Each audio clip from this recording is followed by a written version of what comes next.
O programa que você ouve agora é uma produção da Central 3.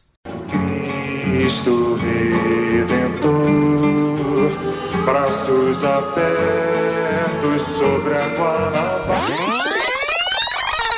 Do lado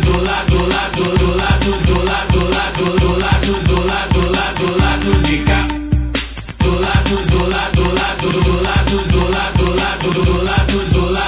Do lado de cá. Não tem caô. Do lado de cá. Da dona sua, dona.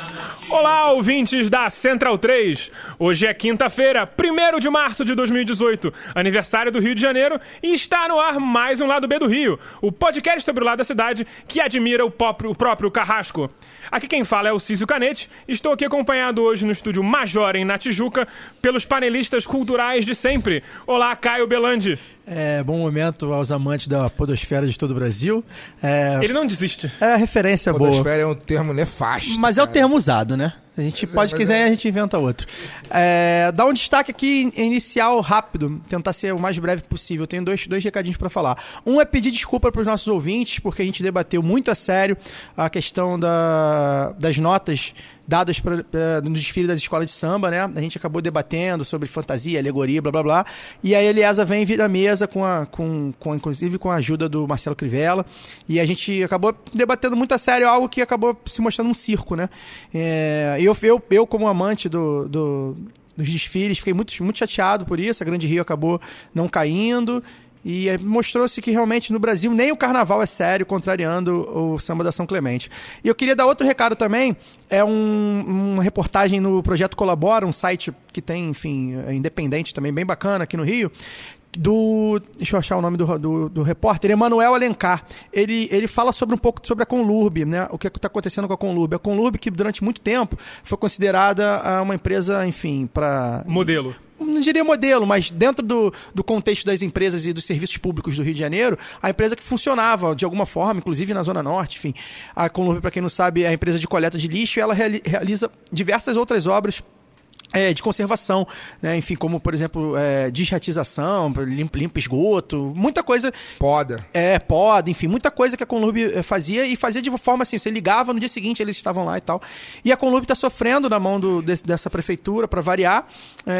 E lá, enfim, eu anotei aqui alguns dados, mas eu não vou passar os detalhes. Vocês joguem aí o nome do repórter Emanuel Alencar, Projeto Colabora, aí vocês vão ver lá uma das coisas que o Marcelo Crivella está fazendo com a Conlurb, e um pouco do exemplo do que ele está fazendo com a gestão pública do Rio de Janeiro, e é bem interessante, quem sabe em outros programas a gente fale de uma maneira mais abrangente sobre isso. Olá, Daniel Soares.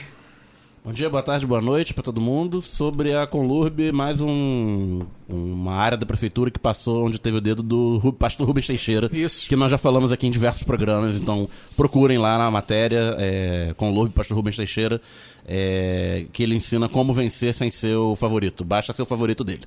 Olá, Fagner Torres. Olá, bom dia, boa tarde, boa noite, bom momento aos amigos lá do Bezerros aí que estão ligados no nosso programa. A podosfera é feio, mas lá do Bezerros é lindo, né? São os nossos ouvintes. Tá bom. Os nossos amigos lá do Bezerros ligados aí no programa número 51. Quero iniciar minha participação no programa de hoje dividindo o recado aqui. Nosso programa de semana passada sobre a intervenção militar fez muito sucesso na rede, tanto no Twitter quanto no Facebook. Muita gente mandou recado pra gente, recado aberto, recado inbox, e na medida do possível eu tentei anotar aqui o nome de algumas pessoas que eu lembro, assim, que eu lembrei por alto hoje à tarde, para poder mandar um abraço, né? Eu vou dividir, porque foi como realmente foi muita gente, vou dividir e falar uma parte agora e uma parte no final do programa. Um abraço aí pro Caio Ferrarese, pro Cristiano Viana, pra Dandara Marques, pro Eduardo Agostini Simões, Felipe Cardoso, Flávia Viana, Gabriel Aragon, Gibran Mendes, camarada meu de Curitiba, Glaucio Leandres, Gustavo Novaes, o Igor Shevchenko e o Ivan Mizanzuki, do Anticast, que recebeu o Alcísio recentemente lá no programa, que também foi muito bom, falando sobre a intervenção. Antes de passar a bola para os nossos convidados, dizer que, enfim, estamos aqui na luta mais uma vez por uma comunicação popular e independente, enquanto a lei antiterrorismo não nos pega, né?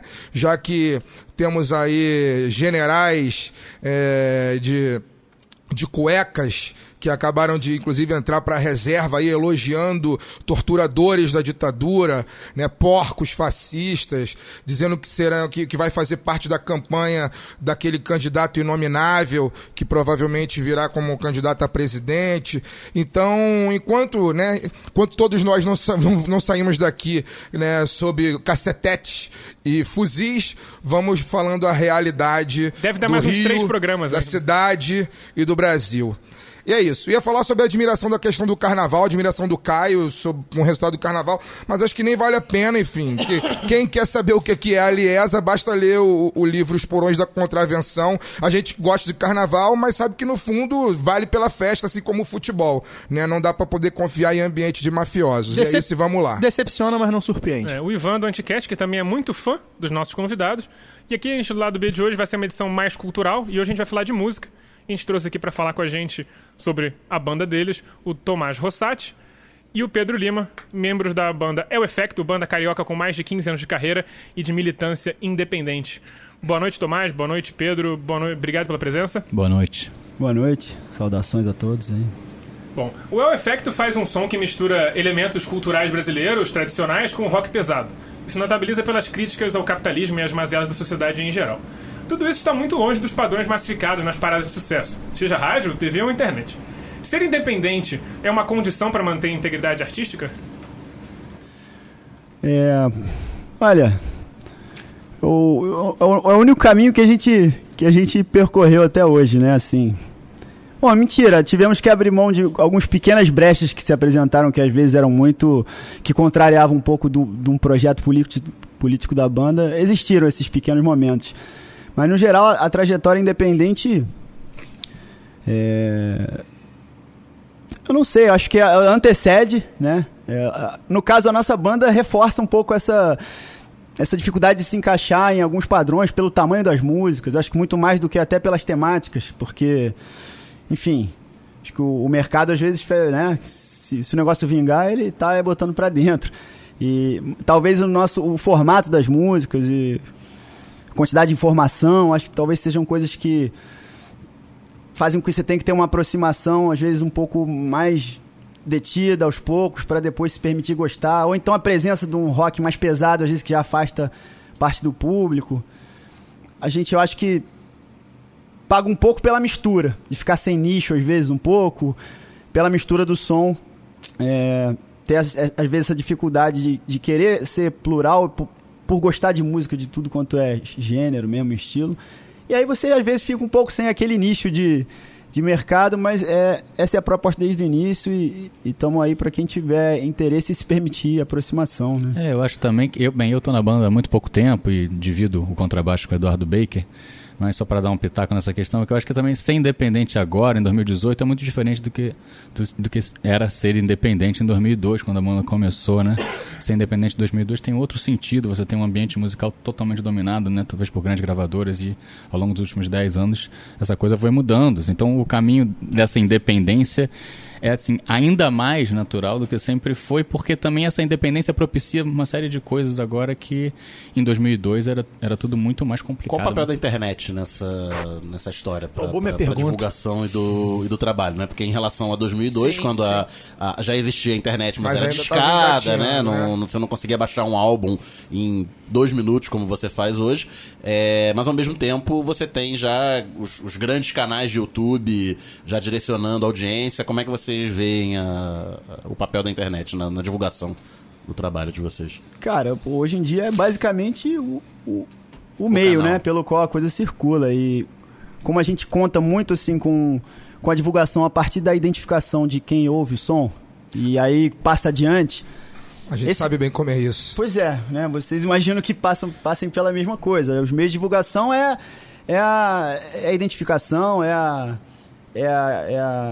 tá na mesma vibração do que a questão que está sendo tratada, e aí a gente conta com isso para o pessoal passar adiante. E, inclusive, sublinhamos isso muitas vezes, né? Pô, por favor, ajude aí a engrossar o coro, para pessoas que você acha que possam se interessar, né?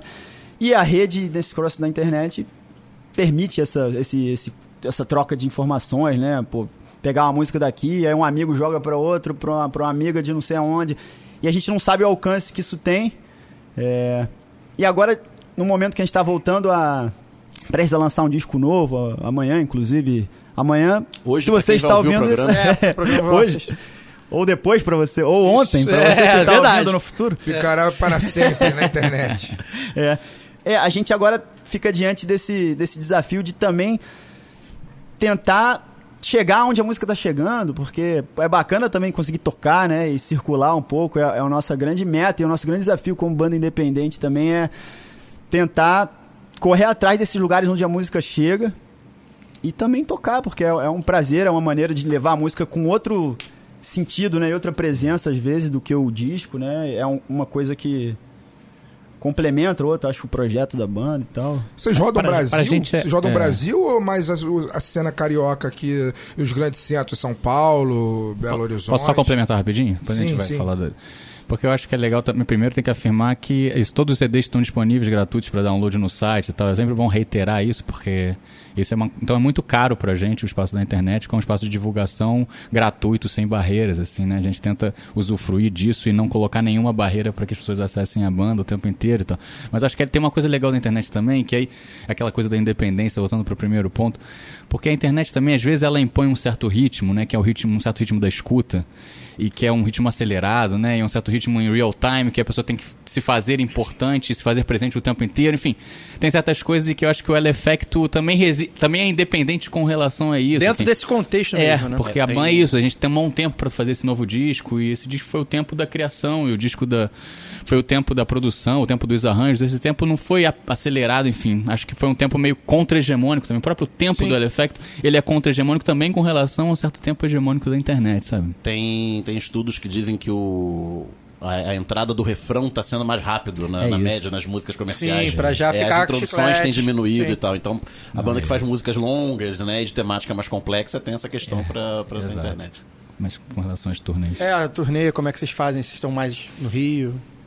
Olha, a nossa dificuldade é a dificuldade de custear transportes, mais do que tudo, de distância, né? Assim, sempre foi. Independente mesmo, né? A gente entende bem mais ou menos como é isso. Alguns lugares, por exemplo, a gente foi repetidas vezes para Porto Alegre. E aí é o barato quando aquela identificação da pessoa que escuta não sei aonde e passa adiante, às vezes é cobrar demais a responsabilidade disso para dar essa virada para um outro lado, que é, por exemplo, o que uma amiga nossa de Porto Alegre faz, que é simplesmente organizar um show, receber a gente na casa dela, já há 5, 6 anos que a gente já foi repetidamente, e graças a um esforço dela de fazer acontecer, assim. Claro, volta e meia a gente consegue tocar num festival com uma estrutura e tal, mas ainda dependemos muito dessa coisa de zerar os custos para poder ir. Por exemplo, tivemos ano passado não, o tempo galopa, né? Eu não sei nem mais qual foi o ano, mas nossa primeira e única ida ao Nordeste, para se dizer assim, tivemos a oportunidade de estar em Recife, Natal e João Pessoa, numa estirada só. Oi?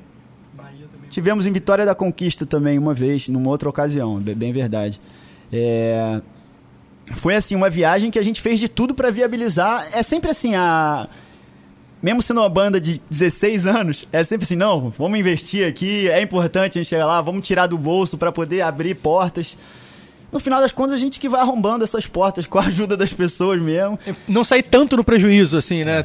Diminuir o máximo. A gente circulou bastante por Minas, pelo Sul, essas cidades do Nordeste, São Paulo, mas ainda é uma coisa muito pingada. Ainda ficamos no núcleo, no Sudeste, basicamente, também pelos custos, pela possibilidade de estar nos lugares e tal.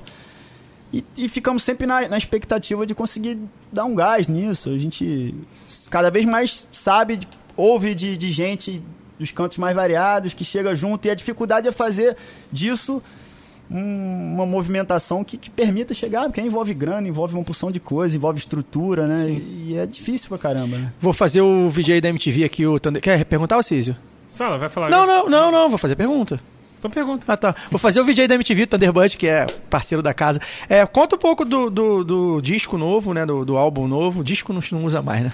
Do álbum novo. O Thunder usa. Pois é. Um abraço pro Thunder aí, que é nosso parceiro. Thunderbird tem um Eternal de Javan moderno, Thunderbird tem um programa na rádio que a gente faz também. E aí, conta um pouco como é que foi a elaboração, qual é a ideia do álbum, enfim. Conta aí. Claro. Olha, esse é um disco que já remonta aí a... Eu não sei nem quantos... o primeiro álbum de estúdio em 4 anos, né? Em termos de lançamento. Acho que eu vi o último é de 2014. Acredito, tem a produção aqui. A produção confirmou. Confirma. Não, é isso. E vocês acabaram de lançar um ao vivo também, né? Então... Sim, Cara, bom, o disco chama-se Memórias do Fogo. A gente está envolvido com esse processo de composição. A composição, como é uma coisa um pouco mais fragmentada, né? Tem músicas, inclusive, que foram músicas que a gente tentou fazer para encaixar no nosso disco chamado Pedras e Sonhos, que é lá de 2012, que não vingaram na época, não houve como terminar a letra e tudo mais, e ficaram para agora. Tem outras que foram pintando depois, mas concretamente em cima desse disco a gente está há quase 3 anos trabalhando em função disso. Tanto por isso que a gente está meio hibernando nesse período em relação ao show. Já faz uns 2 anos que a gente praticamente não tocou, assim. Tocou menos de 5 vezes no ano, sabe? Por outro lado, a banda tá mais viva do que nunca pra gente, porque a gente tava nessa função aí, e depois entra na função de gravar e tal, que aí são outros 500. Esse é um disco que conta com muitas participações, e é o disco mais bacana nesse sentido, que o nosso projeto e nosso interesse pela coisa coletiva mais se manifesta na prática mesmo, na realização do disco. Mas isso também envolve uma relação com um tempo diferente, porque a disponibilidade de todo mundo, você se dá conta de que tal pessoa com quem você esbarrou, podia encaixar aqui, o custo de viabilizar as coisas. Enfim, é um negócio que a gente está fazendo com um pouco na linha do que o Pedro falou, né? Nessa relação a fogo lento. Com calma. Apesar que para a combustão ser pesada, mas é uma coisa que vem sendo cozinhada com o tempo, que é o tempo de feitura da coisa, negociando com todas as outras demandas da vida, porque a gente vive as outras atividades para poder ter esse espaço com que a banda permaneça o que a gente acha que ela deve ser, né? Em termos de projeto, em termos de ideias, em termos de música, de som. Vou fazer uma pergunta para vocês dois.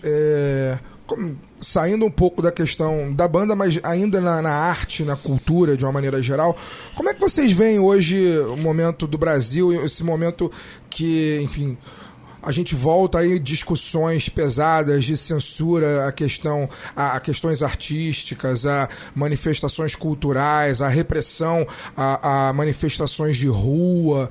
Vocês, como artistas independentes, como militantes também, como vocês colocaram muito bem, como é que vocês enxergam, já em algum momento desses 16 anos, né, que vocês estão na estrada, vocês pensaram que o trabalho de vocês poderia passar por um momento turbulento como esse, assim, da arte passar a ser questionada e censurada e proibida de uma maneira geral? Vocês já pensaram em alguma coisa a respeito disso, levando em conta que vocês são compositores, músicos e principalmente questionadores da ordem social? Sim. Cara, vou começar aqui, vamos tentar. Não sei se você está se referindo à coisa da Tuiuti, da coisa da faixa do presidente, quando você fala em censura. Não, só isso, a questão do museu. A questão dos museus, por exemplo. Do Santander, que retirou o apoio. Não, e todo um caldo cultural que é uma quase criminalização da arte, né? Que é... sim. Lei Rouanet, esses comunistas. Aliás, porque aí... Quantos milhões porque o PT deu na Lei Rouanet pra vocês questionarem o establishment e doutrinarem as criancinhas? Lógico que a gente não pode falar isso em público.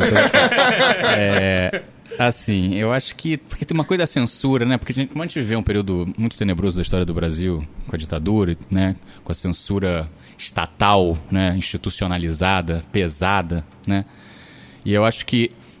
Então a gente assim, acho que existe hoje certamente o caldo de cultura dentro desse retrocesso conservador vindo muito pesado, né? E que se articula, por exemplo, na coisa do tweet, eu pensei nisso porque foi bem forte, né? O cara tirou a faixa, Presidência amando... ligou pra Eliezer. Exatamente. Então você entende o poder da cultura, né? Também. Sim, isso manifesta... sim. Isso eles estão passando um recibo, né? Isso é o Temer passando um recibo dizendo, olha, o cara me afetou.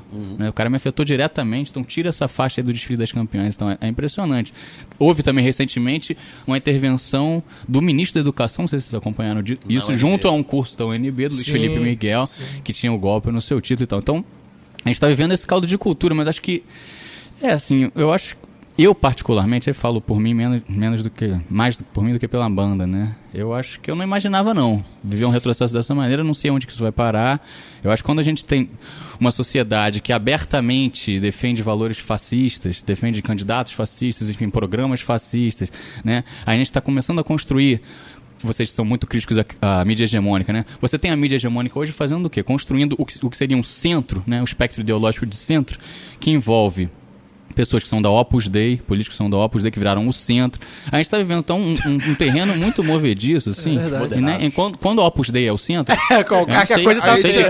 isso. Quando a Opus Dei é o centro, a gente imagina o que é a extrema-direita. Exatamente. Então, realmente, eu nunca imaginei. De fato, acho que a gente tem que forjar novas armas e essas armas passam, acho que, pela canção, né? Acho que a canção é um carro-chefe aí na história da arte brasileira dos últimos 50 anos. Você pensar, qual é a grande forma da arte brasileira que comunicou diretamente com mais gente, né?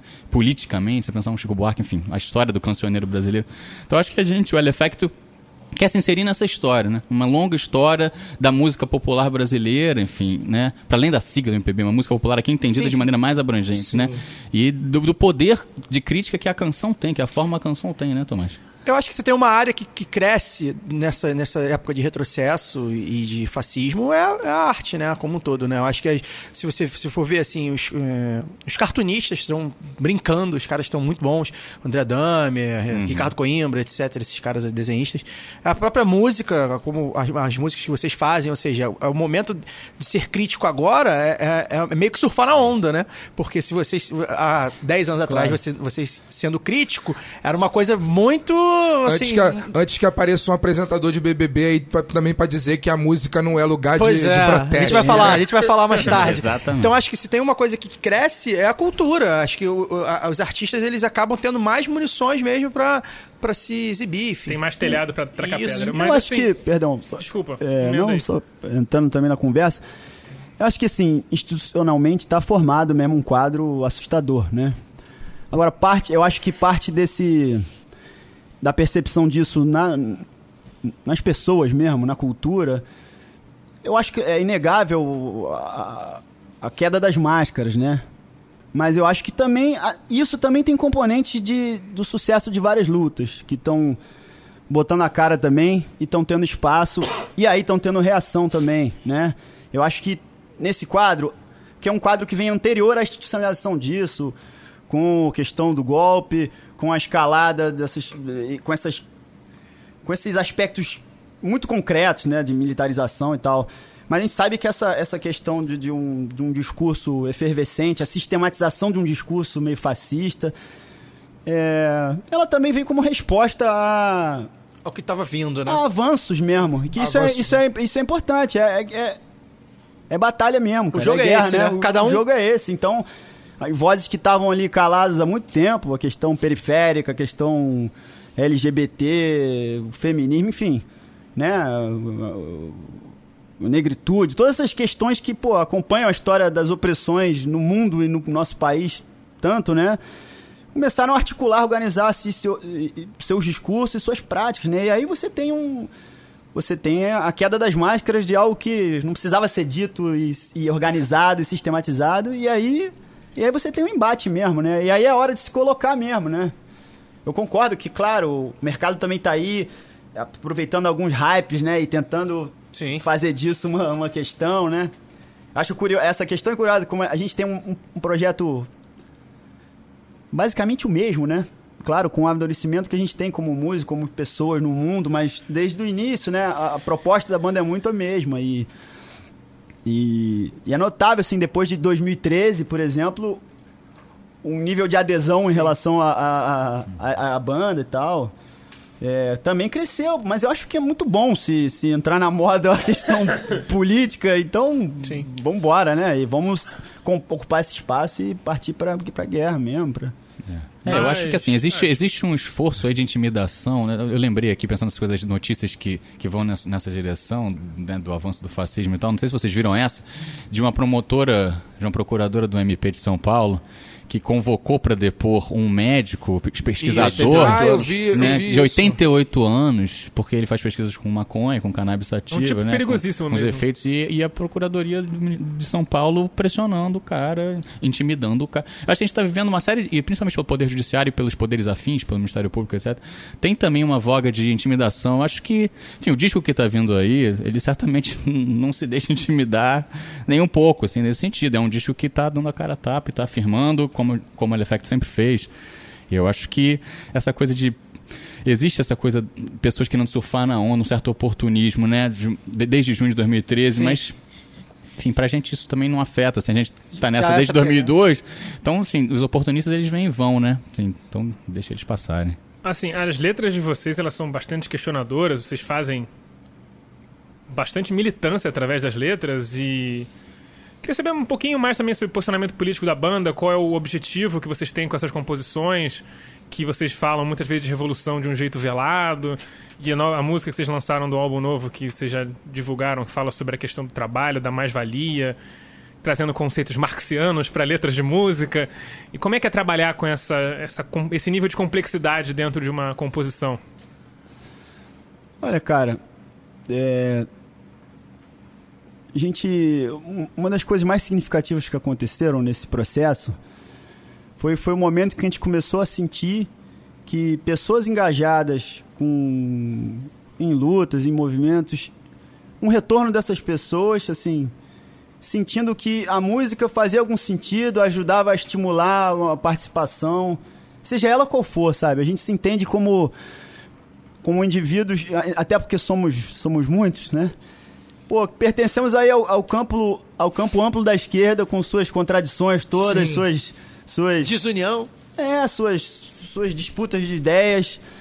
E a gente tem um barato muito grande de tentar organizar o sentimento de indignação, né? As músicas, acho que tem esse sentido, né? Pegar os temas que nos mobilizam e que eu acho que mobiliza tanta gente. E eu acho que o barato da arte e da música é esse potencial de meio que... Não é trazer uma notícia que ninguém sabe. É sensibilizar mesmo para temas que estão aí, que todo mundo... Tocar as pessoas, tá careca né? de saber, mas que às vezes, como aconteceu com nós mesmos, a realidade talvez seja suficiente para chocar, para sensibilizar, mas essa forma do discurso artístico a gente acredita que permite essa chegada. Então...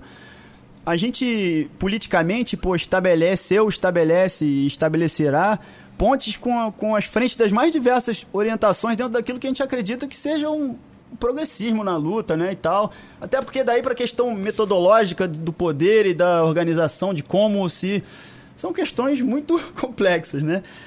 A gente tem a satisfação de se sentir articulado e parte desse campo amplo, sabe?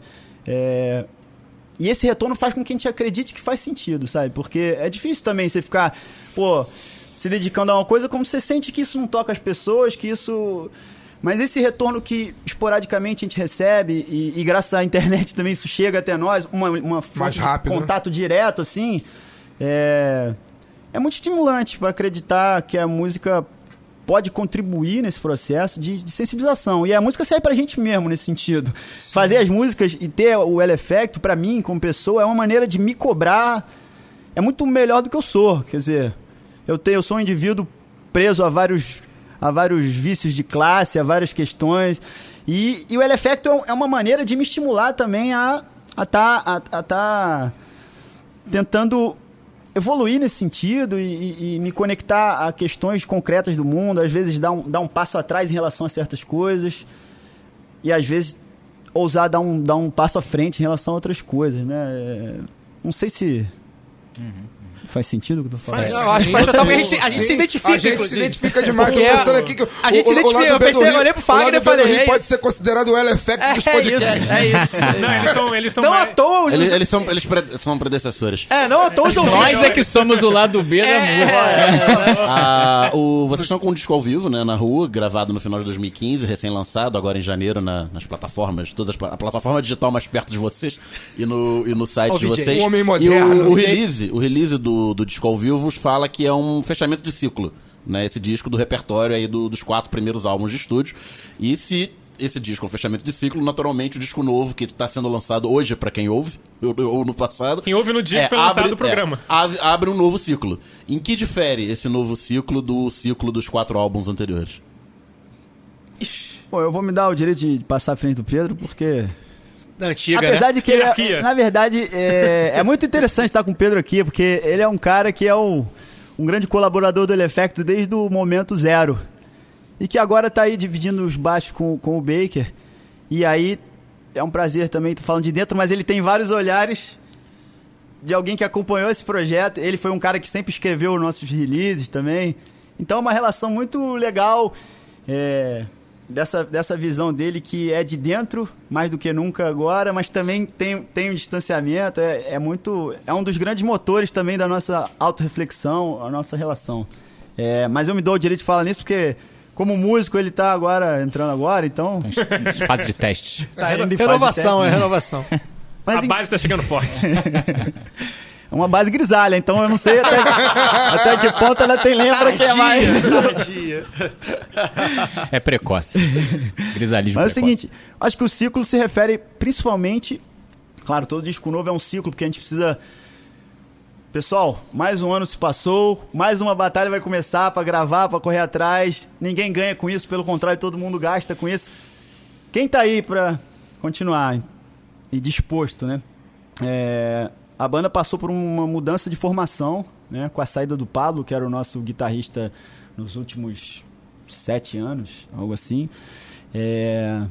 Justamente nesse momento de composição e que antecedia ali a gravação e tal. Isso foi também um dos fatores para essa nossa hibernação. A gente tinha que, por um lado, reorganizar a banda e tal, e por outro lado, trabalhar. A gente não tinha perna para fazer tudo isso. Então, não, vamos fazer o disco e vamos com calma vendo isso. Então, é de fato uma mudança de ciclo maior do que a gente...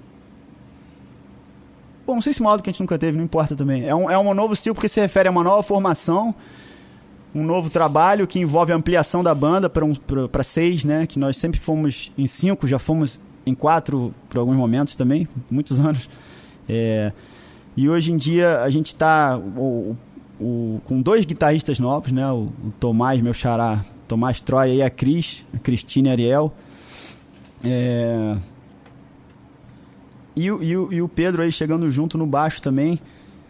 Então, nesse sentido, é mesmo. E claro, a gente precisa. Também essa questão do ciclo é porque a gente precisa ficar, né, produzindo conceitos e textos para viabilizar ali a importância de estar vinculando uma notícia também. Gente, esse show. A gente declarou, por exemplo, o encerramento do ciclo do Pedras e Sonhos foi umas 3 ou 4 vezes. É a tática muito Ou usada. seja, As bandas de rock Release meio de usam Purple, muito. assim, né? O Last Tour, O último ano fica 5 anos viajando. Farewell Tour Part 2. É tudo mentira, na verdade. Não tem novo ciclo nenhum. É mais do mesmo. Depois Tô da são Farewell Tour tem a Reunion Tour. Sim, claro. Depois 10 Mas, anos assim, depois se reúne. Só pra São encerrar o novas formas bloco... para falar a mesma coisa, para seguir falando a mesma coisa, né? Só pra encerrar o bloco, uma última pergunta. O álbum de vocês, do Pedras e Sonhos, o single principal acabou ficando meio obsoleto depois que o Eike Batista faliu. Quem vocês vão amaldiçoar no novo álbum? Pô, temos vários vilões aí possíveis. Tem vilões com o mesmo sobrenome, charás de sobrenome. O que não falta é vilão, né? E de sobrenome Batista. O single se chama O Encontro de Lampião com Eike Batista, né? Então... Muito bom. Você acha que, o Lampião também já se foi, né? Mas ficam as imagens, ficam as alegorias. É a figura. As alegorias seguem fortes, né? Significativas. Vamos torcer que vocês tenham feito uma música, sei lá, pro Bolsonaro. Nesse novo álbum, Jair, não fala isso. Jorge Paulo Lema não rima, né? É difícil rimar essa. Bom, vamos passar pro caô da Guanabara dessa semana. Caô.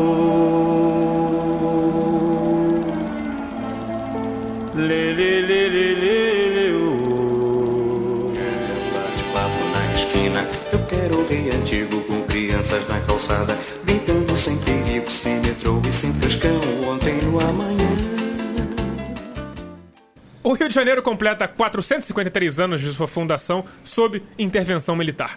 No ano que se completam 30 anos da Constituição de 88, vemos grande parte da população aplaudindo tanques nas ruas, generais ocupando posições de civis e militares ganhando cada vez mais protagonismo político. Além disso, apoiadores civis da ditadura e mesmo pessoas que despontaram no cenário político forjados pela ditadura, filhotes da ditadura, esses aí, nunca deixaram de ocupar posições importantes no Estado brasileiro em todo esse período. Com a transição para o poder civil em 85, influencia o contexto atual e ensina para o futuro? Esse roteirista de hoje não é tão bom, porque ele botou o de hoje não é tão bom quanto os outros programas. É uma crítica que eu faço aqui. Porque ele falou aí que a Constituição vai fazer 30 anos. Não vai, né? A Constituição faria 30 anos se ela já tivesse... se ela tivesse viva, sim, né? Mas ela faleceu. Se viva fosse. Ela foi falecida. O roteirista anterior, tradicional... Morreu com 27. Provavelmente... Maldição dos 27. A maldição dos 27. Provavelmente teria feito Kurt Cobain, Amy Winehouse, foi Jenny Joplin. Foi overdose ou foi suicídio? Assassinato. Suicidaram ela. Lee Oswald. Acho que assim, essa questão da militarização, acho que o roteiro, na introdução do roteiro, mata a questão, né? A gente não teve uma transição democrática de A gente não teve uma transição. Não, a gente teve Quem fez a transição lenta, gradual. Nós tivemos a transição dos sonhos do general Golbery, como é que chama? Quando o cara... O homem Eminência parda. Eminência parda da ditadura, né? O intelectual orgânico da ditadura, que é por trás do Geisel. O gorila com um pouco mais de cérebro. Um não, ele planejou. Por trás nem de general, na verdade, nem general ele era. Ele era um coronel reformado, que aí, pela etiqueta militar, você chama... Não deixa de ser gorila. Você chama o cara pela patente logo acima. Mas enfim, o Golbery é o cara que planejou isso no final dos anos 70. Ele viu que a ditadura não ia dar pra segurar pra sempre, que o Brasil economicamente estava fazendo água naquela Eles quebraram o país, basicamente. Exatamente, estava economicamente fazendo água naquela virada de 70 para 80. Teve o segundo PND do Geisel, que foi uma tentativa de segurar ali o milagre econômico, mas que ia dar merda em poucos anos. Desembocou na crise da dívida, que estourou na mão do Figueiredo e tal, já no início dos anos 80. E o Golbery falava na transição lenta, gradual e segura. Isso. Segura pra quem? É isso que eu ia falar, segura pra eles. Claro. E pra quem eram e são os donos do poder, né? Então o Brasil, que é o país das transições inacabadas, né? É histórico no país em 200 anos, né? O nosso herói da independência era o herdeiro da coroa colonial. E tanto que abdicou do trono brasileiro pra ir lutar pelo trono português. E que ganhou a briga aqui no pode, trono é um vencedor. Aqui pode ser república. Morreu de sífilis a com 34 anos. A abolição dos escravos. Foi feita pela princesa. Foi feita pela princesa, a Redentora, que, enfim, não tinha política pública nenhuma pros negros escravizados. A República foi proclamada por um monarquista. Que era o esse é o Brasil. Era um monarquista. A Revolução Modernizadora, que é a Revolução de 30 feita pro estancieiro. Exatamente. E a Revolução Democrática. Não, né? o nosso presidente de esquerda derrubado pelos militares era outro estancieiro. Exatamente. Né, que era o João Goulart. E a transição democrática foi coroada com a posse do presidente do Partido da Ditadura. Exatamente. O primeiro presidente civil após ditadura é um filhote da ditadura. Não, isso porque deu errado o plano deles. O plano traçado era do PDS, que era o herdeiro da Arena, né? O partido...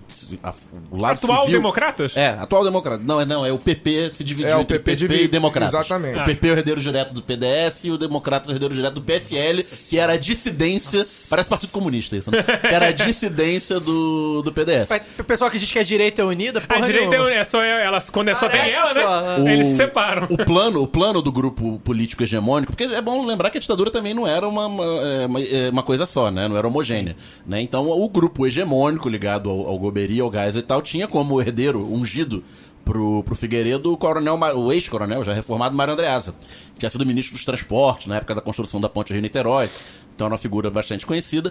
Ele era ungido para ser o presidente. O problema é que o PDS, na época, rachou entre o Andreasa e o Maluf. O Maluf ganhou a convenção. O Maluf sabia fazer política nos bastidores, né? E parte do partido não aceitou a vitória do Maluf. Foi pro PMDB, inclusive. Fundou a Frente Liberal, que era o embrião do então PFL, hoje Democratas, e apoiou a candidatura de oposição, a oposição consentida, que era o PMDB, esse que a gente conhece. a candidatura do Tancredo, e o Sarney, que era o presidente do partido da ditadura, se filiou o PMDB para ser vice do Tancredo. Então essa é uma história brasileira dessas rupturas que não romperam, né? Aliás, agora eu não vou lembrar, quem foi que falou. Efeito, você muda tudo para continuar como está. Eu não vou lembrar quem foi que falou, mas eu li ou ouvi isso. Talvez eu tenha escutado em algum dos milhões de podcasts que eu tenho escutado diariamente. Da podosfera. Alguém falou que, inclusive, enfim, que oposição o Brasil, na verdade, a única oposição ao regime militar no Brasil foi a luta armada, porque o PMDB, enfim, os políticos do então MDB, que agora voltou, não podem ser considerados oposição à ditadura porque pelo contrário, eles eram colaboracionistas. Não, porque eles consentiam o regime. Consentiu o regime. Sim, a partir do momento que você não enfrenta, você legitimou o regime. O MDB era o sim e o Arena era o sim senhor, né? O Brasil é o país, como o Daniel acabou de falar, das transições inacabadas. Agora, nós tivemos, nos últimos 13 anos, o petismo, o lulismo, seja lá o nome que se deu para isso, que desagou nisso que a gente está vendo nesse momento, e a gente não sabe qual é a transição que está tendo para o futuro. A questão é essa. Acho que a tendência é ficar eternamente em transição. Nós estamos, como diz um amigo, ouvinte também nosso, o Ramana, a gente tá... Nós aqui, a grande maioria que já passou dos 30 anos, com exceção de vocês dois... Com exceção de metade do painel? A maioria, não. Eu e o Daniel, acredito que os dois já tenham passado dos 30. Mas estão quase lá, né? Os outros dois. Exatamente. A gente tá chegando numa fase da vida que a gente começa a olhar o futuro do país onde a gente pretende viver o resto da nossa vida e ver que, na verdade, nossa política, a nossa luta tem que ser pela minimização de danos, assim. Não dá pra poder pensar algo... pequenas revoluções do dia a dia. Do dia a dia. É um usuário de heroína, né? Você trabalha só com redução de danos. Não, eu acho que essa coisa da transição inacabada, até você falou do PT, e a gente sempre fala do PT aqui, quando tem que elogiar, a gente elogia, quando tem que meter o pau, a gente mete o pau. É a própria mudança, que é um governo popular, de um operário, que não mudou nada, né? Que se elegeu em aliança com o Partido Liberal, com o vice-empresário. E tá aí...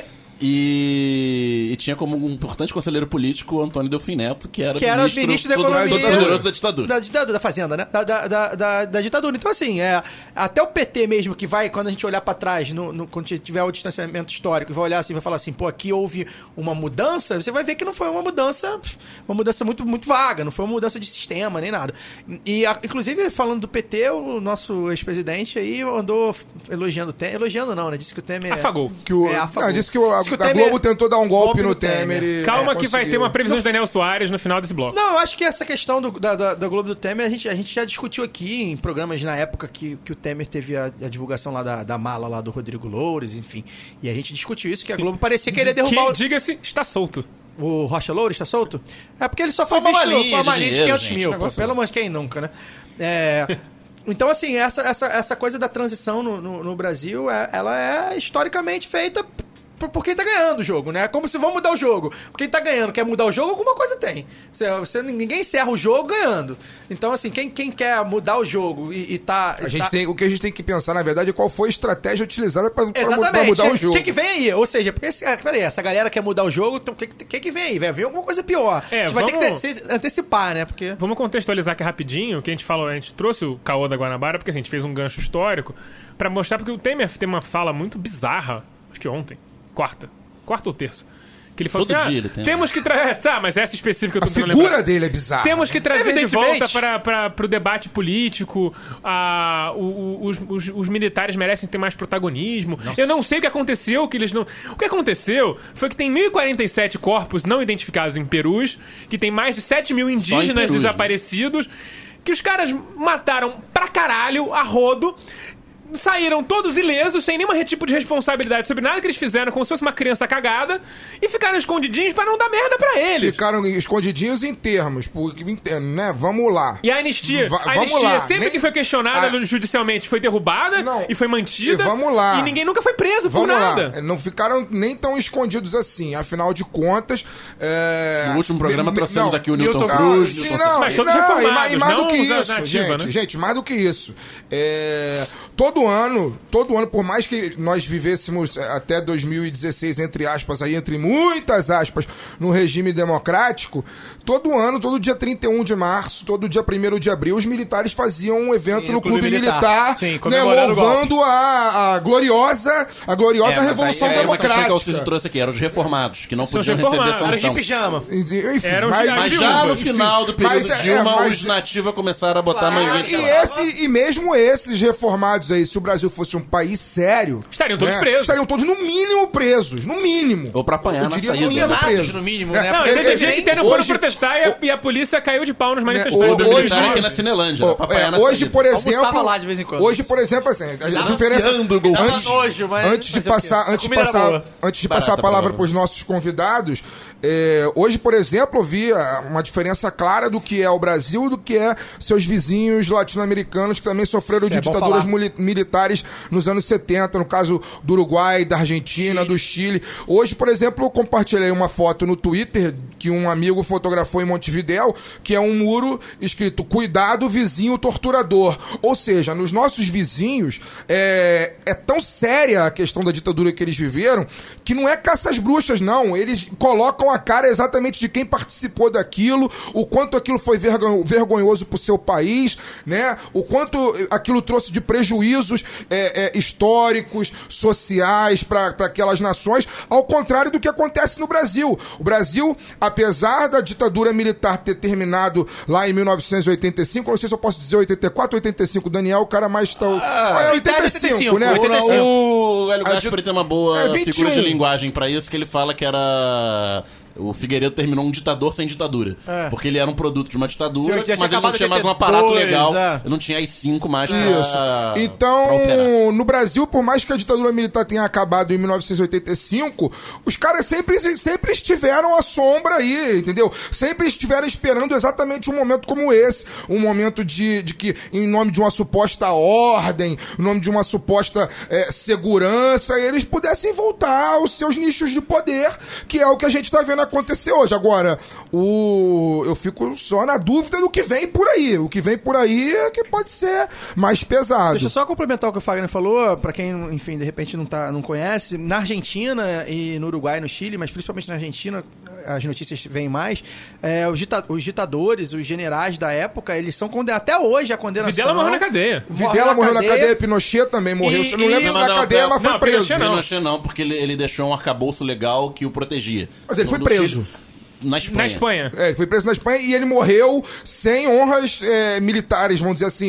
Ele morreu não como um ex-presidente, ele morreu como um cidadão A transição comum. no Chile foi negociada. Foi negociada, mas Pinochet, ainda depois assim... que deixou a presidência, ele durante 10 anos manteve o status de comandante Sim, do exército. mas ainda assim Não foi tão- dado, ainda assim foi tratada de maneira mais séria do que aqui no Brasil. só- Que menos sério e só- seria difícil. E só pra concluir, passar aqui a bola pros convidados, eu ouço muitos correspondentes e tal, e eles já falaram várias vezes que não há nos congressos desses países vizinhos representantes como o Jair, né, que, enfim, fala abertamente, defende abertamente a ditadura, diz que não houve ditadura e tal, e que isso é impensável na Argentina, um deputado, um senador, alguém defender ou mesmo minimizar os efeitos.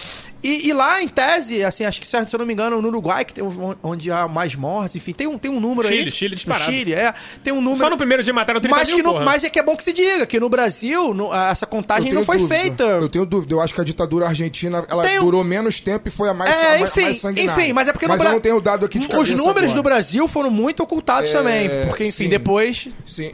Índio não entra na conta. Todos esses ditadores, o Stroessner no Paraguai, o Videla na Argentina, o Pinochet no Chile, todos eles são tratados exatamente como o que são. Porcos, cidadãos que violaram todo tipo de direito humano de sua população, por mais que também tenham seus seguidores lá. Eu acredito que no Chile também deva ter No Chile tem muito. Tem muita viúva da ditadura também, mas eles são tratados, Não tem, mas é eles são diferente, tratados sim. literalmente pelo que eles são. Aqui no Brasil, Castelo Branco é nome de estádio de futebol, é nome de avenida, né? De ponte. A ponte de Niterói é a ponte presidente A Castelo ponte Branco. Rio-Niterói se chama Costa e Silva. Costa e Silva, desculpa. E por aí vai, enfim. Por aí a gente trata ainda esses cidadãos, esses porcos fardados como presidentes, como se tivessem sido eleitos para o cargo que exerceram. Passar a palavra para os nossos convidados? Por favor. Eu acho que essa é uma... Essa é uma discussão interessante. Nós mesmos estávamos envolvidos numa discussão sobre a leitura das continuidades e descontinuidades da nossa história. Nós dois, por coincidência aqui. E é algo que nos acompanha. Eu acho que é inegável que é uma história bastante peculiar a nossa mesmo. Todas essas pontuações que vocês fizeram, né? A respeito dos atores envolvidos nesses processos de mudança. Por outro lado, acho que vale lembrar também que, por exemplo, toda a situação das ditaduras latino-americanas, né? É claro que o poder dá um jeito de se reorganizar e se manter, mas elas entraram derrubando experiências populares, que com todas as nuances que em cada lugar ligas camponesas tinha, né? Eles entraram para passar o rodo nisso, né? Isso não é exatamente uma continuidade, e é preciso saudar e ser solidário a essas lutas, né? As negociações, que aí sobre o tamanho dela, o tamanho dos avanços e das conquistas, isso é um debate realmente infindável, sei lá, e muito subjetivo em vários aspectos. Mas as conquistas são frutas da luta, né? Organizada das pessoas, né? Sim. Dos trabalhadores. Sem então, dúvida. É importante não jogar no lixo essas experiências. O poder é bruto, é forte, se impõe, né? Rompe com experiência e é capaz de promover uma regressão imensa, né? A gente não pode, acho, subestimar a história mesmo, né? Essa coisa seria imaginável pensar que, daqui a 2 anos tá na Argentina um filho da puta saudando o Videla, porque naquele tempo não tinha essa coisa. Porque essa onda tá vindo aí. Fogo, né, cara? Eu acho que tem que se saudar as lutas e tentar resgatá-las e ler com generosidade esses eventos, né? Porque a gente cai uma discussão sobre PT, não é o caso entrar numa discussão, mas o PT é fruto, né, da organização da luta dos trabalhadores. Sem dúvida. As situações que fizeram chegar ele no poder e depois aí trazem tantas contradições, mas os processos estão aí, né, em disputa, e a luta de homens e mulheres se organizando e resistindo ao poder, a esses gorilas, às forças mais brutas, deixam seu testemunho na história, né? Sem querer nem fazer nenhuma promoção e estamos falando de coisa séria, mas acho que um pouco a onda do disco que a gente está lançando, a Memórias do Fogo, é um pouco isso, é lembrar que através do tempo é saudar e resgatar a memória dessas lutas que se foram abafadas, deixaram aí o seu lastro e a sua vibração que comunica com a gente. Sua história. Cruzando o tempo, apesar de todo respeito à história e é fundamental, mas são manifestações que são contemporâneas, né? Todas elas, e a gente tem que fazer um esforço para resgatá-las e trazer a luz do dia para continuar guiando aí nossas experiências, nossa forma de resistir, né? Eu acho que isso, eu acho que é importante do ponto de vista da esquerda a gente olhar para o nosso passado, assim, digamos, nesse recorte aí dos últimos 70 anos, ou que seja, né? Isso, com essa generosidade, eu acho que é mais frutífero para a gente entender que esse passado tem vitórias também. Sim, sem dúvida. Não é uma grande, gigantesca derrota, né, em modulações dessa mesma derrota que vai se perpetuando no tempo. Eu acho que é muito sadio isso, identificar esses pontos em que, poxa, a gente ameaçou a ordem aqui, né? Sim. A gente ameaçou a ordem aqui, mesmo através de estancieiros ou através de figuras super contraditórias, mas que ameaçavam certa ordem que por isso foram defenestradas, né? Então acho que talvez não fosse a luta plena ou a vitória plena, não foi uma goleada, não foi um 4-0, mas talvez ali estava 30 do segundo tempo, a gente estava ali com 1-0 e os caras vieram para cima da gente.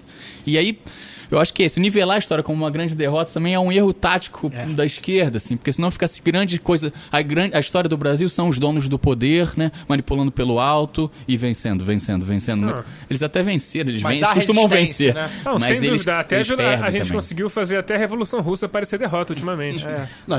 E fazem suas concessões. A gente já comentou aqui em programas anteriores que na época da reforma trabalhista, a CLT em 1942 não é uma dádiva pessoal do magnânimo Getúlio Dornelles Vargas, é a consolidação, o nome já diz consolidação, é a consolidação de 25 anos de lutas trabalhistas a partir das revoltas das greves de 17, levante anarquista de 18, várias greves ao longo dos anos 20, a fundação do Partido Comunista, etc. Claro. Posso? Claro.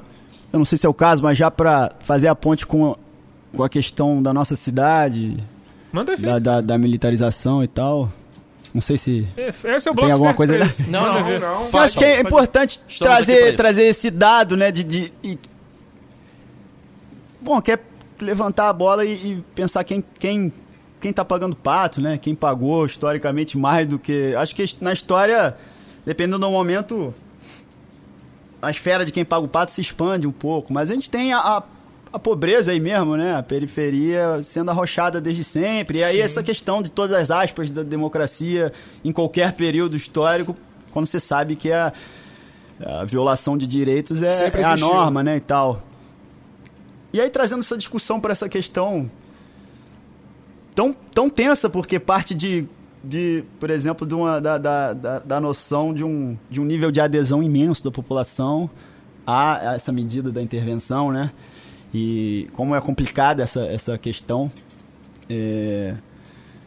Mas a gente tem alguma aproximação, seja pessoal, seja solidária, seja dentro da cabeça com os dramas da periferia, né? A gente sabe qual é o tratamento, né? E qual é o tipo de treinamento que um exército tem, né? Até em relação a uma polícia militar, que apesar de fazer barbáries, ela tem um outro propósito institucional, né? Supostamente tem outro propósito. O exército é feito para matar, Os caras né? não tem nem outro propósito. E eu não sei, enfim, não sei o que é pior também, mas é uma questão tão difícil, né? Eu acho que é o grande personagem, que é o personagem, não é à toa, que é o suposto protagonista dessas lutas em última instância, né? Quem paga o pato ao longo de toda a trajetória dessas transições e quem às vezes tem algumas conquistas, mas para quem sempre a chapa é mais quente. E aí a tensão é toda essa nesse momento também, né? Só trazer um dado aqui, uma exceção à regra do que o Fagner falou de como os ex-ditadores são tratados nos demais países latino-americanos, foi na Bolívia, no final dos anos 90, que o general Hugo Banzer, ditador nos anos 70, início dos 80, eu acho, voltou eleito à presidência da República em 1997, no auge do triunfalismo neoliberal dos anos 90 e tal, e implantou mais arroxo, etc e tal, que foi o sucessor dele. Foi o segundo governo do Gonçalo Santos de Losada, que era um economista, que era um Chicago boy que falava espanhol com sotaque, dessas coisas bizarras da América do Sul. E essa sucessão dos dois governos de Santos de Losada e o governo do general, que já era septuagenário, ele era aquele caso que a base não conseguiu se unir, e aí botaram o velho lá que trocou a farda pelo terno, já em câncer terminal, no final do mandato, dessas coisas. Do velho no lugar. Aprofundaram tanto o arroxo na Bolívia que permitiu-se a organização do MAS, né, o Movimento ao Socialismo, que resultou na eleição do Evo Morales em 2005 e praticamente na refundação do país. Não, e a cada problema é uma solução, né? Então a gente espera o problema chegar e vai pensando na solução. Eu quero concluir esse bloco com as previsões de Daniel Soares para... Previsões catastróficas. É bom que o ouvinte fique, né? Isso passou pela minha cabeça. Pega uma cerveja antes do Daniel começar a falar. Pausa o programa. Que no nosso dose é uma previsão catastrófica. Do Lula? No nosso, é real, bem no real. nosso conselho editorial hoje foi compartilhada a notícia, acho que foi o Caio, da entrevista que o Lula deu. Eu compartilhei.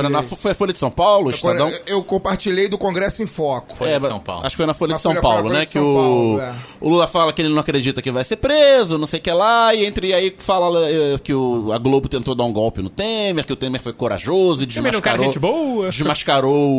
o Janot, o Joesley, etc. Aí passou pela minha cabeça e eu coloquei lá, a nível de bola de cristal, né? Que o Lula não tá bravateando à toa, isso aí, que ele não vai ser preso, que na situação que ele tá com condenação de 3-0 em segunda instância e tal, juiz, além de reaça, na média, é vaidoso, né? Então os caras que vão julgar nos tribunais superiores falam, se olham assim a frio, o cara tá bravateando que não vai ser preso, só porque ele falou, eu vou prender. Isso é perfeitamente possível. Mas, como o Jucá profetizou? Será que o acordão com o Supremo, com tudo, chegou no Lula? Não sei, pelo histórico dele de negociação, eu não sei. Então, a previsão que eu fiz é que ele... Negociador bom ele é. Que ele não vai ser preso, não necessariamente absolvido, mas enfim, tem o seu registro garantido no TSE, concorre à eleição, é eleito apoiado por vários setores do PMDB que já o fazem a céu aberto, tipo Renan Calheiros. Faz alguns compromissos na transição para acalmar o mercado, né? Por exemplo, manter Lulinha, manter Henrique Meirelles no Ministério da Fazenda, no Banco Central. Já foi. E em janeiro de 2019, após a posse, é bom lembrar que os deputados e senadores da legislatura atual ficam até 31 de janeiro. Agora vem Geralmente isso não faz nenhuma diferença porque está em recesso. Agora Mas o presidente do Senado tem o poder de fazer uma convocação extraordinária e aprovar uma lei que dá, sei lá, imunidade a ex-presidentes. Eu não sei. Eu posso fazer uma aposta aqui no ar ao vivo de 5 milhões para 10 reais, que isso não vai acontecer. Eu espero... Mas enfim, isso é um cenário fantástico, mas não sei. Pode ser que... Se isso acontecer, ainda bem que eu vou estar em Cuba em janeiro de 2019. Você aproveita e fica lá. Vai ser o nosso correspondente em Cuba. Bom, dito isso, vamos passar agora pro terror do baile. O terror do baile. Mal esfriaram os chiliques de que carnaval não é lugar pra política, provocados pelo furacão causado pelo Paraíso do Tuiuti através do seu carnavalesco, o sapatênis humano, apresentador do BBB, cometeu um texto afirmando que o esporte não é lugar para manifestações políticas. Parabéns, Thiago Leifert, vem aqui pra fora receber o seu prêmio. Momento pistola com Fagner. Eu não tenho nenhuma pistola, não. A minha opinião a respeito disso... a audiência subindo, hein? Eu já dei no Facebook, no meu Facebook pessoal, o estagiário do lado B do Rio compartilhou a minha opinião. Sim. O bom social media do... o bom social media, não tão bom assim. Excelente. Competente social media. Ele compartilhou e foi um post que fez um relativo sucesso. Acho que a galera tá concordando comigo. O cara é um pau mandado, né? Ele é um pau mandado da Globo. Ele já falou coisas muito absurdas anteriormente. Eu acho que ele acredita no que ele fala. Não, mas ele nasceu naquilo, né? Ele provavelmente acredita. Ele é assim... É um Leifert. Como é que é o nome? Sapatênis humano? O sapatênis humano. Ele provavelmente acredita. Silva, é um Leifert. Mas além de acreditar, ele é um pau mandado. Há pouco tempo atrás, na Olimpíada de 2012, que foi coberta pela Record, ele deu uma declaração numa entrevista, inclusive, que falou que se a Globo não tem o direito de transmissão, ela de fato tem que esconder a Olimpíada. Só o maior evento esportivo. Ou seja, o maior evento esportivo... Depois da Copa. Enfim, mas o maior evento de uma maneira esportiva, de uma maneira geral, ele tem que ser escondido porque a informação está abaixo do interesse comercial e econômico da empresa que ele trabalha. Ou seja, o Thiago Leifert é um filho da puta. Essa é a grande verdade. O chefe dele deve audiência subindo. Essa é a grande verdade. O cara que fala que o esporte não pode andar atrelado com a política, ele só não entende, ele não sabe nada o que é esporte. Porque assim, no texto que eu escrevi, por exemplo, eu citei ali algumas dezenas de eventos relacionados entre política e o esporte. No caso da FIFA, que João Avelange foi cupincha de Jorge Videla, tricolor, de Pinochet. Mas é um filho da puta. Foda-se que ele é tricolor. É um grande filho da puta. Morreu tarde. Ele foi tarde mesmo. Morreu muito tarde. Morreu muito tarde. Acho que ele tá congelado. Ele tá vivo, cara. Ele é tipo Lênin. Ele era um cara tão patético. Que eu tenho um conhecido jornalista que foi entrevistá-lo uma vez e ele não recebeu o jornalista porque o jornalista não estava de terno e gravata. Pra eu ter ideia, ele só recebia pessoas para entrevistá-lo se tivesse de terno e gravata. Um cidadão nefasto. Os entrevistadores da Globo que vestiam terno e gravata para entrevistá-lo chamavam de doutor. Morreu muito tarde. Francês. Faleceu em 16 de agosto de 2016. Ia fazer 100 anos. Deixa eu falar, gente, porra. O caso do João Avelange, enfim, tem o caso do Jesse Owens, tem uma série de eventos, só o maior de todos os atletas, pelo menos na minha opinião, Muhammad Ali, que deixou de ir a uma guerra porque, enfim, ele não se sentia representado pelo país onde ele nasceu. Então, teve medalhas caçadas por isso. O cara falar... tem o caso do boxeador cubano, eu esqueci o nome... Que ofereceram uma grana pra ele desertar, ele não quis? Não, que ofereceram pra ele deixar de ser amador, virar profissional. Ana Paula do vôlei. Isso Bernardinho tá vindo aí com Bernardinho, olha só, política e esporte. O vôlei. Não, mas até isso. Romário. Não, mas é engraçado. É igual a escola sem partido, né? Só não pode quando puxa pro outro partido. A reserva moral do vôlei é a Ana Moza. Esse texto do Fagner é engraçado por isso. Porque quando a gente fala assim, no política, e ele... Você pensa nos contestadores, e ele também. Isso. E ele também. Você pensa nos contestadores, que ele se referiu ao Copernic. Colin Kaepernick. Kaepernick, que é o jogador de futebol americano, enfim. Que inclusive com uma tá contradição. Desempregado porque é manifestante. E não, ele começou a questão lá de se ajoelhar na hora do hino. Mas quem entende de futebol americano diz que é porque ele é ruim mesmo. E a QG... Alguém entende disso no Brasil? GQ.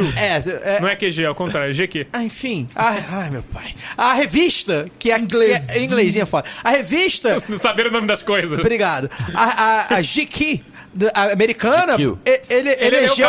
É o homem do ano. Elegeu o homem do ano, o cara que o Thiago Leifert, na QG brasileira, acabou, enfim, criticando. Mas é que a editoria de sapatênis daqui, eles contratam os amigos dele pra escrever. Mas é interessante isso, que até o Casagrande, que também é colunista da mesma revista, também respondeu logo depois. O cara não sabe quem é o Sócrates, provavelmente. Não, o cara não, ele seria... exemplo clássico do Brasil aqui. Ele na década de 80, ele seria contra diretas já. Ele seria contra a democracia corintiana. Porque, afinal de contas, ele disse que uma coisa que ele gosta de fazer é andar de carro à noite pra São Paulo. Namorar Ferrari. Agora, é bom fazer uma... Que criatura bizarra. É bom fazer a biografia. Você não viu isso? Não, eu não vi. É bom fazer... Eu vou ler aqui pra você. É bom fazer a biografia dele, uma breve biografia dele. Ele é filho de um diretor, se eu não me engano, um diretor comercial da Globo Internacional, ou algo do tipo. Ele foi alçado... o famoso Jabuti. Ele não era ninguém, exatamente. Ele não era ninguém. Não era repórter, não era produtor, não era... Talvez um redator, enfim, não sei. Quando nada foi alçado ao Globo Esporte, apresentador do Globo Esporte em São Paulo, depois, enfim, virou apresentador nacional. Então, assim, e com a pegada dele, qual é? Foi transformar ele, acho que talvez tenha lá sua competência nisso, para não dizer que, né, enfim, não é incompetente completo, em transformar o jornalismo esportivo em entretenimento. Já era uma pegada que a Globo já estava fazendo. Então ele encaixou, ele se tornou o rosto engraçadinho.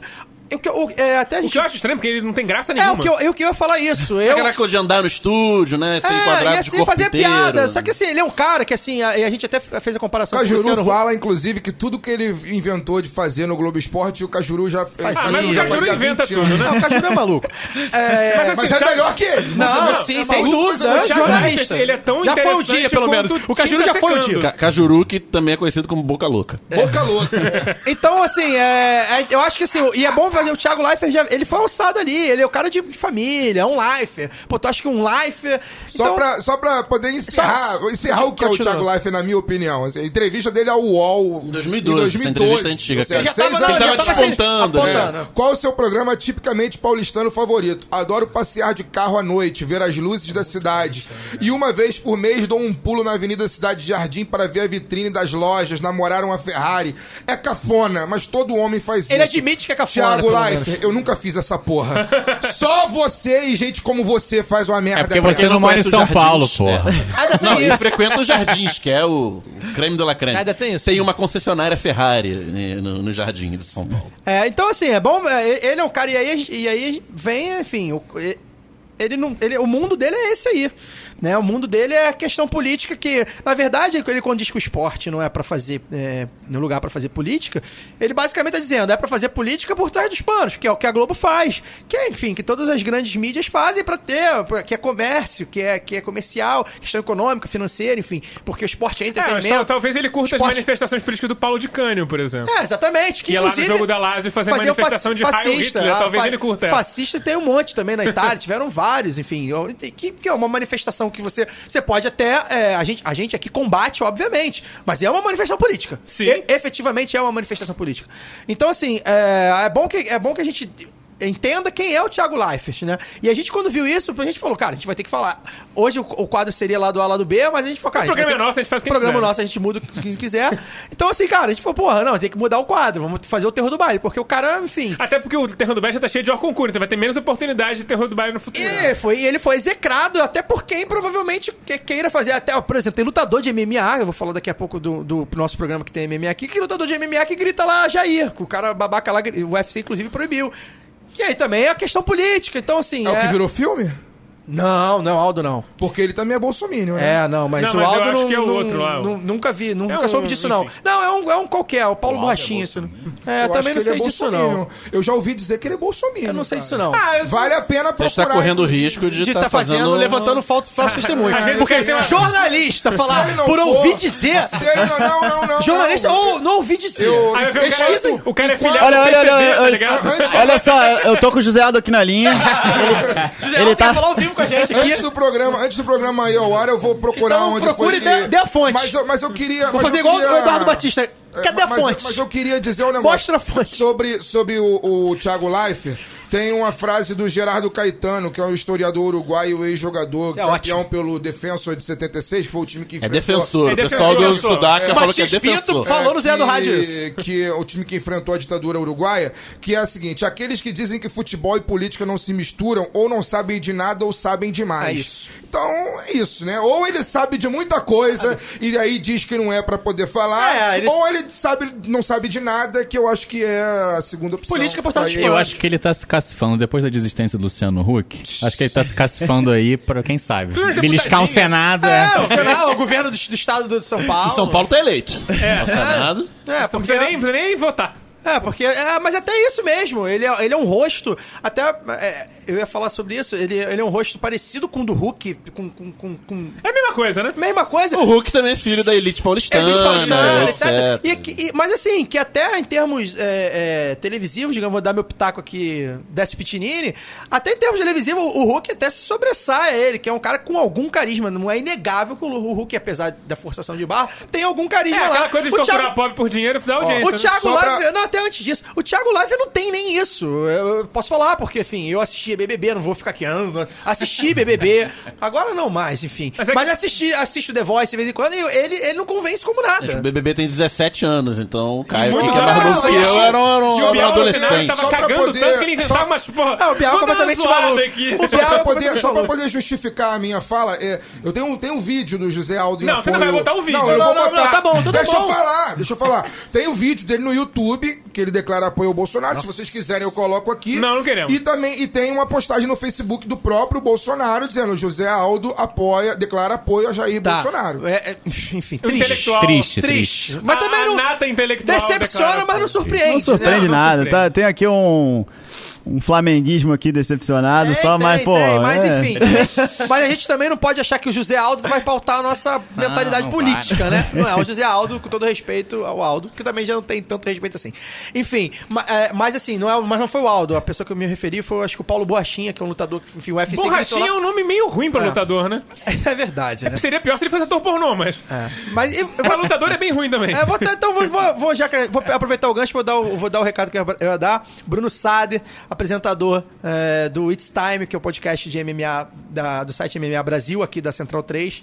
Ele indicou o nosso programa sobre a Paraíso do Tuiuti, enfim, sobre o carnaval. E segundo o Diego Tintin, que é o carioca lá da mesa, que é também do MMA Brasil, do It's Time, ele sequer é de esquerda. O Bruno Sader não é nem de esquerda, mas ele gostou do nosso podcast, assim. Estamos começando a entrar nesse meio Estamos aí, né? entrando... Estamos fazendo computação. Tá massificando. Porque alguns usuários lá do Twitter vão falar, não, porque fulano fala muito, é muito esquerdista, mas o podcast é bom.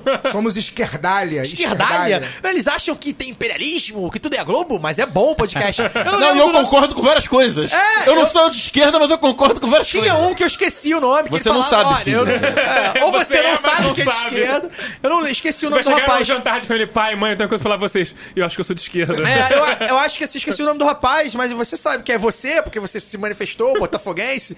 Então, se venha pra esquerda, O cara admita é que verdade, é verdade. O cara é botafoguense, chamou a gente de esquizofrênico, Isso, cara.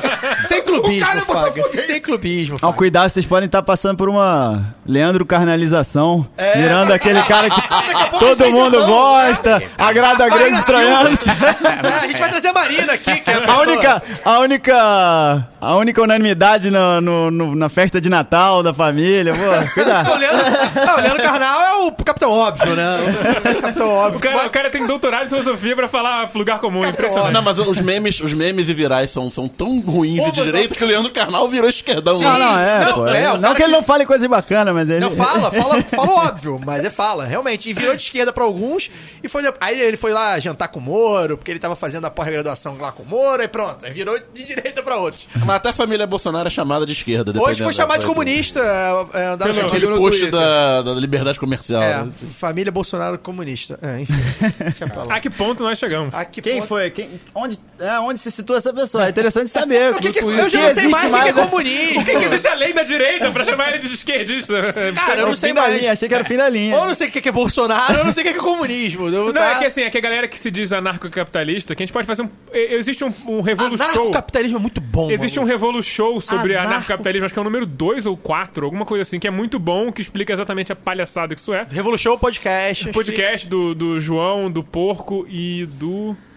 Eu posso dar a fonte aqui, já que o Tomás pediu, vou dar a fonte, né? É um tweet do Eduardo Bolsonaro, né? Enfim, que lamentavelmente foram procriados. Boa parte dos brasileiros no Brasil tem uma televisão da LG, celular Samsung, carro Hyundai, motos Dafra, dentre outras marcas. Dafra que é brasileira, diga-se de passagem. Mas por que o coreano, nosso sexto parceiro comercial, não consome nossa carne? Livre mercado só é bom quando é para ambos. E aí o Paulo Kogos... Que é um anarcocapitalista. Sei lá que diabo é. Aliás, pesquisem no Twitter. Ele é muito bizarro. Esse Paulo Kogos, ele é um estúpido. É um Kogos. É um cogolhão. Eu não sou pecuarista. O problema não é meu. Não é da minha conta que carne o coreano come. Nem é da sua conta que TV ou carro eu consumo.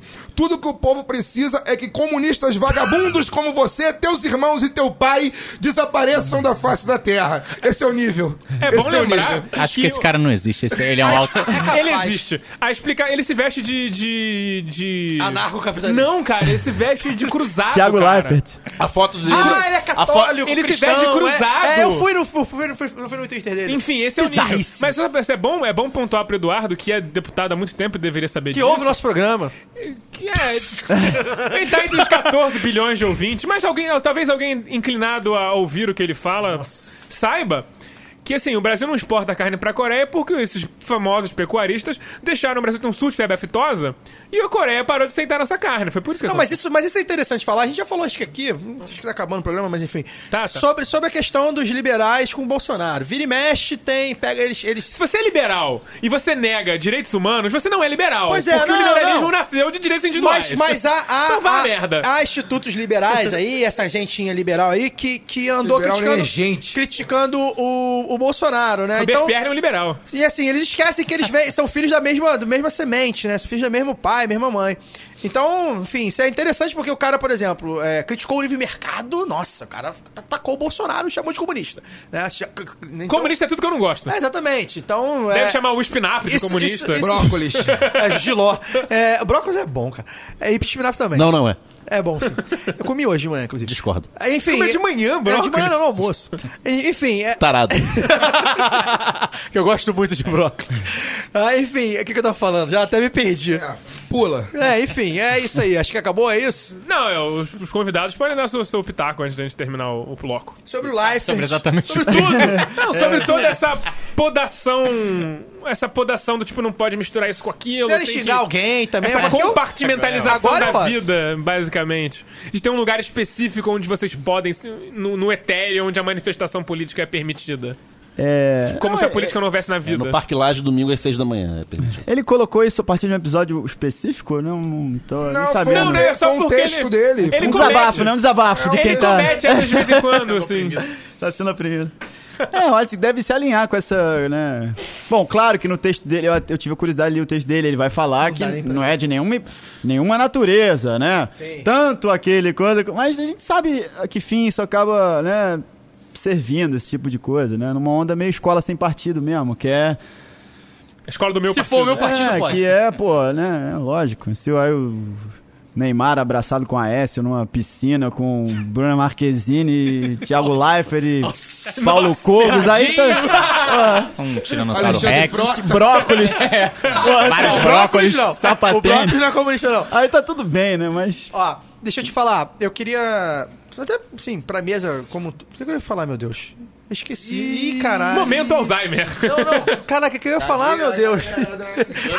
A gente tava falando de brócolis, aí você teve uma epifania. Eu ia falar alguma coisa que o... É brócolis ou é orégano que tá causando cara, isso, será que aquilo era brócolis mesmo que eu comi de manhã? Porque se comer dá ruim, né? Se fumar é melhor do que comer. O que eu ia falar, meu Deus? Cara, Esqueci. Você quer que eu encerre o programa? Esqueci. Não sei. Se alguém tiver alguma coisa pra falar, eu vou lembrar no... Bom, tá bom. Então, esse foi o Lado B do Rio número 51. Assine o feed no site da Central 3 ou no... Agora fica aí. No tocador de podcast do seu celular e receba os episódios automaticamente. Conheça o financiamento contínuo da Central 3 em apoia.se/Central 3 e saiba como colaborar para manter a qualidade e independência do conteúdo da casa. Convidamos os ouvintes também a participar das nossas redes sociais, no Facebook, Twitter e no YouTube. Bom, tchau, Caio. Agora você pode falar o que você queria falar. Ó, gente, primeira dica, é um pouquinho de droga e um pouquinho de salada, tá? Equilibra tudo. Eu ia falar que o Thiago Leifert não consegui ler o texto do Thiago Leifert. Que ele escreve mal. Que ele escreve muito mal, muito mal. Como disse o Simas, texto sexta série, né? Acho que eu, até eu na sexta série escrevi melhor, porque ele escreve muito mal, enfim, com várias... Então eu li lá, li o lead, digamos assim, li o primeiro parágrafo, li o título, vi quem era, vi pra que revista era, eu falei, tá bom, já sei o que eu penso disso. Queria agradecer a presença dos convidados e tal. Mandar 2 recadinhos aqui. Na verdade, um é agradecer ao Daniel Pandeló Correia, que é o cara que fez o meio campo aqui pra gente trazer a banda como... A gente já tinha falado aqui, alguns ouvintes pediram a banda, e é bem legal a gente trazer. A gente já fechou programas com um programa, na verdade, com uma música, o programa com o Gabriel Strauss, mas com o número 6. 5 ou 6, né? Justiça Ambiental. 6. A gente fechou com uma música da El Effect. Então, assim, agradecer ao Daniel Pandeló Correia, que é ouvinte do programa, fez o meio campo pra trazer a galera aqui. E fazer um anúncio, que a gente não fez aí, deixou pro final. Eu ia falar. Pra fazer o anúncio. Pode falar. Falem juntos, eu vou fazer você não vai dar o... Jogral. Pode falar. Convidar a galera, a partir de semana que vem, provavelmente, já vai estar no ar, no site do Lado B do Rio, que a gente vai, enfim, tudo o que a gente fala aqui, a gente vai começar a escrever, opinião, críticas, crônicas, vamos tentar fazer e faremos reportagens bacanas, entrevistas bacanas, enfim, um conteúdo novo, independente.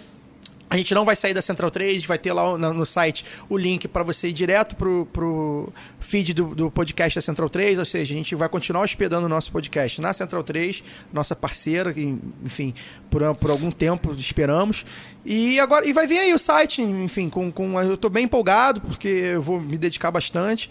Como diria o Val Baiano, vou me dedicar pra caralho. Vou me dedicar pra caralho pra poder botar... Numa rádio católica. Não, esse aí é o Gil. Pra poder botar, enfim, conteúdo de qualidade, né? Expandir mesmo, a nossa ideia é expandir. A gente chegou agora até o canal no YouTube, que o Alcides vai anunciar aí. Enfim, agora a ideia é expandir, usar 2018 pra gente conseguir expandir bastante, criar uma grande empresa e virarmos todos burgueses e fazer o leilão do genocídio do lado B. Aí quando a gente estiver bem rico, bem milionário, a gente vira liberal. É isso. Boa noite, Daniel. Boa noite, não tem mais nada pra falar depois de tanto que a gente falou. Até a próxima. Boa noite, Fagner. Eu ainda tenho muita Momento coisa pra Maguila, falar. parte 2. Ainda tem muita coisa pra falar ainda. Antes de passar a agenda de show dos convidados e tal, né, a palavra final deles, mas eu queria mandar o recado pra a outra turma que também mandou muita mensagem pra gente por causa do último programa. Pelo menos aí umas 20 pessoas a mais aqui ainda. João Pedro Oliveira, José Mauro Silva, Júlia Matos, Juliana Santos, Júnior Ferreira, o Leme Targino, que não mandou recado, mas nasceu semana passada e a gente não falou hoje nada. É mais leve, a gente pode Filho do nosso querido Maurício Targino, lá do Baião de 2. Vai refundar o Motorhead, né? O Leon Diniz, que também é um amigo querido também, militante, que também falou comigo essa semana para que a gente tinha que trazer o Elefecto aqui. A gente trouxe Leon, tá aí. Leonardo Gomes, Lincoln Felipe, Marcos Vinícius, o Maurício Targino, pai do Leme, o Raul Holanda Cavalcante, também do lado do Baião de 2, o Renan de Oliveira, a Estela Brasil e o Chico Patti, que é o nosso Engels. Financia a revolução, né? E os últimos 2 recados, né? Uma dica cultural mesmo pra galera aí, procurar o documentário Netflix Cuba e o Cameraman. É muito interessante pra quem tem curiosidade sobre Cuba, para além daquilo que sai... Momento Márcio Guedes. Para aquilo que sai, né, da Globo e etc e tal. Um documentário que é um documentarista americano que frequenta a ilha há mais de 40 anos e vem mostrando as transformações que a ilha passou desde a Revolução de 1959 até a morte de Fidel. Fala também sobre o período especial dos anos 90 90, enfim. Mas mostra principalmente o que é aquele povo fantástico, que na minha opinião é a reserva moral da América Latina, que é o povo cubano, que está ali a 44 minutos de Miami, mas ainda assim resiste bravamente, com todas as dificuldades, com muita alegria, e que deveria ser um caminho a ser seguido por toda a América do Sul. E por fim, recomendar o Anticast 326, que saiu ontem, se eu não estou enganado. Quarta-feira. Aquela que sacou tudo já em junho de 2013, que é a Marília Moscovitch, que foi a convidada, fala sobre as chamadas jornadas de junho, tem uma opinião muito parecida com a minha, que, enfim, acho, inclusive, que daqui a algum tempo, quando os documentos da Embaixada Yankee forem revelados, a gente vai ter a noção exata do que foi aquele pandemônio. Quem quiser saber um pouquinho mais a respeito do que eu estou falando especificamente, pode ver o filme O Dia que Durou 21 Anos, que também está por aí, fala no caso da ditadura militar, mas mostra como os Estados Unidos articulou a desarticulação do governo brasileiro. E é isso, vamos para o lado B do Rio 52, um abraço a todos, agradecer a presença de todo mundo e agora passar a palavra para os nossos convidados. Boa noite, Tomás, boa noite, Pedro, mensagem final aí de vocês. Boa noite, cara, foi um prazer.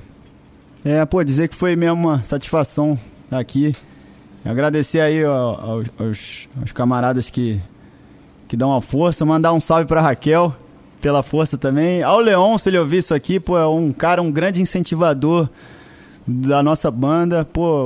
Uma das pessoas importantes que ajuda a espalhar o negócio e que nos fortalece muito.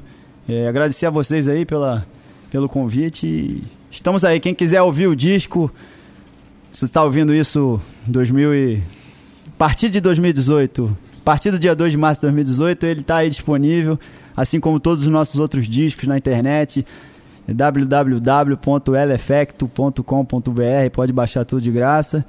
E é isso aí, segue a luta aí. Agenda de show. Boa pergunta. Não, olha, no momento a gente vai fazer o primeiro... Estamos com certa dificuldade para viabilizar o show aqui, queremos fazer uma coisa muito especial, estamos correndo atrás aqui de fechar o Rio ainda. Quando tiver confirmado vai estar no site? Sim. No momento só tem garantido o show em São Paulo, dia 29 de março. Temos ouvintes em São Paulo. No Sesc Pompeia, já fica aqui o convite. Já temos aí coisas também pro Rio Grande do Sul, em maio. E em breve esperamos que uma enxurrada de situações. Niterói também, estaremos em Niterói, enfim, na sequência, em abril. Divulgaremos aqui. Cervejado do lado B, quem sabe. Galera, então fique de olho no site do Elefecto, vai lá pra baixar os discos, pra ouvir os discos em streaming e fica de olho na aba agenda que pode ter um show perto de você. Eu tava no lançamento Pedras e Sonhos no Arpoador em 2012 e eu acho que vocês iam fazer um evento daquele tamanho ali pra ver se o MBL cola lá, que isso é bem legal. Dito isso, vamos pro semana que vem, lá do B52. Boa noite a todos e até semana que vem. Boa!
Trabalho. Nó na garganta, o galo canta e lá vou eu dançar. Atrás de quê? Salário. Eu penso na fuga, mas logo me afogo outra vez nesse meu alvário. Levanta, sacode a carcaça que a dança não pode parar. Trabalha. Dando corda nessa estúpida engrenagem. Espreme, esgota a força que te põe de pé. Aniquilando o que é humano, o que é coragem. O que é de errado, o que será, o que é. Toda fachada esconde a mesma humilhação. Terra arrasada. arrasta a multidão. Vem que tá na hora, não enrola, não demora, para não ficar de fora da fila do sacrifício. O trem vai rumo ao precipício. Atenção, portas se fechando. Estamos no vagão, somos a carga amarga, tristeza de boi, ruminando aquilo que era pra ter sido e não foi. Reféns da mesma trama, o drama da humana manada. A vida é isso, camarada? Começa como dádiva, mas logo vira dívida. Se sobrevive à dúvida, algo segue te dizendo que você valia mais. Valia mais. Mas veja só que ironia, ter a pressa de chegar onde não se queria. Sempre pra lá e pra cá, maldito dia a dia. O espírito no fosso, a fóceta vida de cão essa nossa. Malandro é o cavalo marinho que se finge de peixe pra não ter que puxar carroça. Não. Pera lá. Trabalha, espera, porque quem trabalha prospera e quem espera sempre alcança. Não desespera. Depois da tempestade, vem sempre a bonança.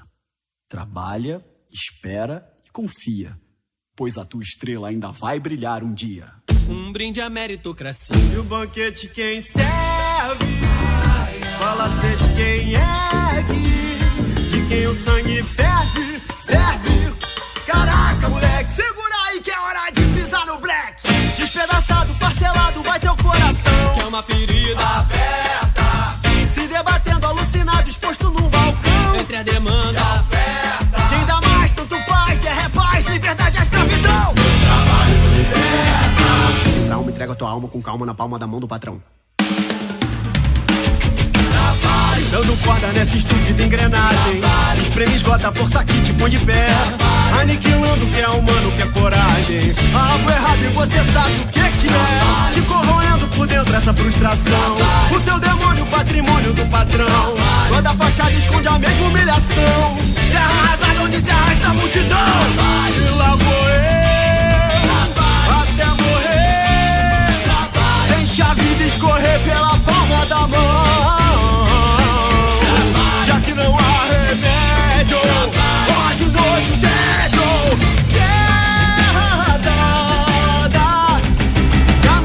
Entre fantasmas, com blocos de pedras nos ombros, ossadas de escravos, escombros, são séculos, ciclos na insana espiral, e o peso nas costas permanece igual. Eis que diante de ti ergue-se a monstruosa pirâmide. Contempla a noite animal.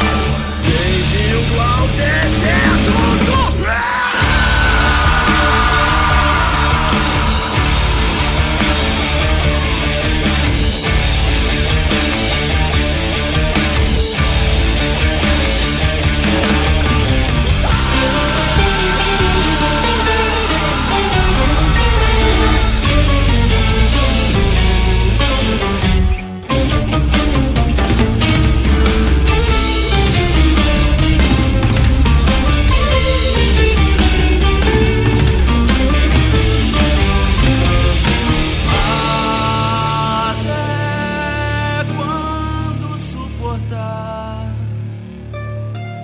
sustentar essa grande mentira, pois é, a verdade é indigesta. Quem sustenta essa festa é o suor da tua testa. Até quando suportar sustentar essa grande mentira? Pois é, de tudo que eu faço não me sobra pedaço, e ainda sigo no compasso. Pois é, de tudo que eu faço não me sobra pedaço, e ainda sigo no compasso.